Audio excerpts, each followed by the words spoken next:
சென்னையிலேருந்து கொடைக்கானலுக்கு trip plan பண்ணியிருந்தோம். அன்றைக்கி கொஞ்சம் லேட் ஆகிடுச்சு நாங்கள் கிளம்ப. நான் ஃப்ரண்ட் சீட்டில் டிரைவர் வெங்கடேஷ் பக்கத்தில் உட்காந்துருந்தேன். அம்மா அப்பா பின்னாடி இருந்தாங்க.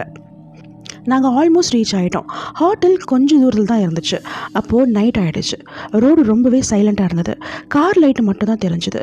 டிரைவர் ரொம்ப கேர்ஃபுல்லாக ட்ரைவ் பண்ணிகிட்டு இருந்தார். ஒரு பெண்டில் லெஃப்ட் சைடில் ஒரு சின்ன சர்ச் தெரிஞ்சுது. அப்போ திடீர்னு ஒயிட்டாக மேகமூட்டை மாதிரி ஒன்று ரோடை க்ராஸ் பண்ணி போச்சு. அது ஃபாக் தான்னு நினச்சி நாங்கள் அதை இக்னோர் பண்ணிட்டோம். ஆனால் அது பாஸ் ஆன உடனே அந்த சர்ச்சோட வால் மேலே ஒரு உருவம் கிளியராக தெரிஞ்சுது.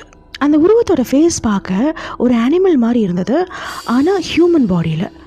அது கையில் ஏதோ ஒரு சின்ன தட்டு மாதிரி, ஏன்னா அந்த தட்டில் ஒரு தீ கொளுத்தின மாதிரி இருந்தது.